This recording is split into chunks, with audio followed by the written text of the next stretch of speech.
گناہ تو بہت سارے ہیں، لیکن کچھ گناہوں کی وجہ سے انسان اللہ کی نظر میں گر جاتا ہے اور آخرت اتنی خراب ہو جاتی ہے کہ حدیث میں آتا ہے 3 شخص ایسے ہیں جو جنت کی خوشبو بھی نہیں سونگھ سکتے۔ بتاؤ، جو جنت کی خوشبو بھی نہیں سونگھ سکتا اس کی دنیا کیا اور آخرت کیا، سب ختم۔ پہلا شخص جو عادتاً شرابی ہو، جو شراب پیتا ہو۔ دوسرا شخص جو والدین کا نافرمان ہو۔ آج اکثر والدین پریشان ہیں اپنی اولاد سے کہ اولاد سنتی نہیں، باپ کچھ کہہ رہا ہے، بیٹا کچھ کہہ رہا ہے، ماں کچھ کہہ رہی ہے، بیٹی کچھ کہہ رہی ہے، اور گھروں میں بہت سارے جھگڑے ہیں۔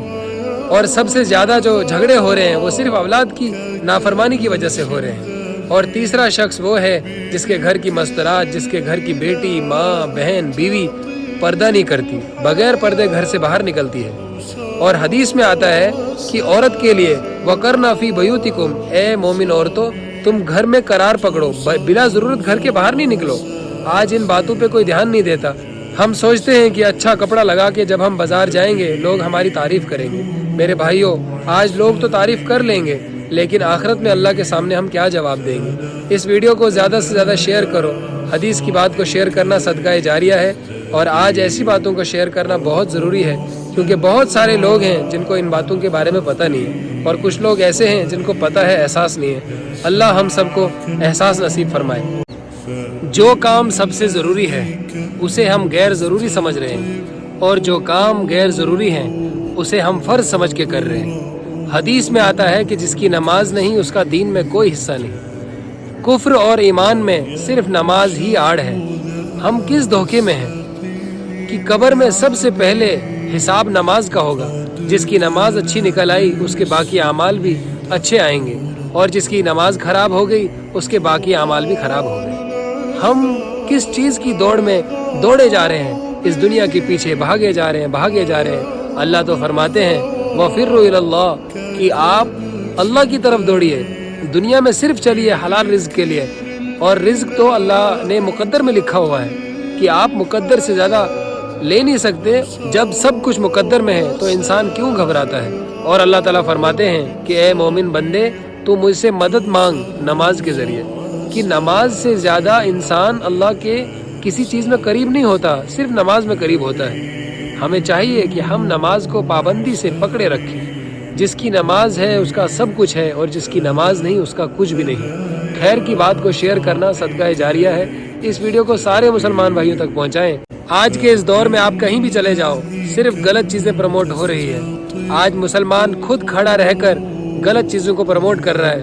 حضور صلی اللہ علیہ وسلم کی شریعت کا کوئی خیال نہیں، حضور صلی اللہ علیہ وسلم نے جو محنت کی ہے اس کا کوئی خیال نہیں۔ آج سب سے زیادہ مسلمان ہی گانا بجا رہا ہے۔ آپ دیکھ سکتے ہیں کہ ہر جگہ نماز کو چھوڑا جا رہا ہے، عبادات کو چھوڑا جا رہا ہے، اللہ کا ذکر انسان کرنا نہیں چاہتا، اور جہاں پر اللہ کی ذکر کی مجلسیں ہو رہی ہیں وہاں پر مسلمان بیٹھتا نہیں۔ آج اتنی خرابی ہے کہ انسان کا اپنا ایمان بچا پانا بہت مشکل ہے۔ جو لوگ محنت کر رہے ہیں ان کی کوئی سنتا نہیں، ان کو کوئی سپورٹ کرنے کے لیے تیار نہیں ہے۔ ہمیں چاہیے کہ ہم اپنا تھوڑا وقت اللہ کی راہ میں لگائیں، جس سے ہمارے دل نرم ہو کر ہم اللہ کے حکموں پر کھڑے ہو جائیں۔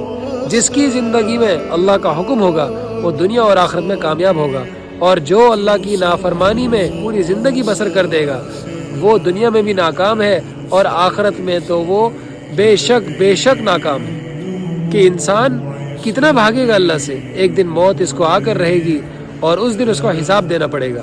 اس ویڈیو کو زیادہ سے زیادہ شیئر کریں تاکہ ہر مسلمان بھائی تک یہ ویڈیو پہنچے اور ہم سب کو احساس ہو۔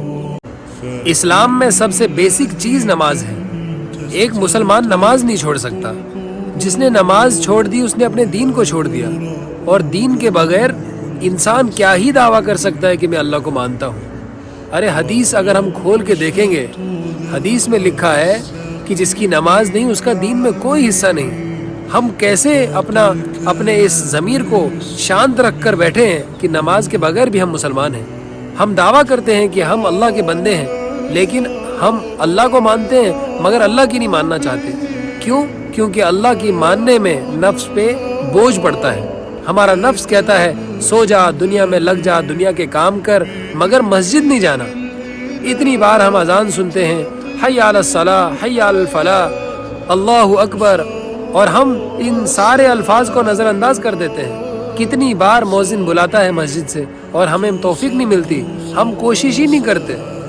اور حضور صلی اللہ علیہ وسلم نے فرمایا کہ جو انسان 5 وقت کی نماز پڑھے گا اس کی مثال ایسے ہے کہ اس کے گھر سے اور کارخانے تک 5 نہریں بہتی ہوں اور وہ 5 میں غسل کرتا ہوا جائے، بتاؤ اس کے بدن پہ کوئی میل باقی رہے گا؟ صحابہ نے کہا نہیں، اور حضور صلی اللہ علیہ وسلم نے فرمایا ایسے ہی اس کے درمیانی اوقات کے سارے گناہ اللہ تعالیٰ معاف کر دیں گے۔ اتنے فضائل بتائے جا رہے ہیں نماز کے، اور ہم نماز کو چھوڑ دیتے ہیں۔ اس ویڈیو کو زیادہ سے زیادہ شیئر کریں تاکہ ہم سب لوگ نماز پڑھنے والے بن جائیں۔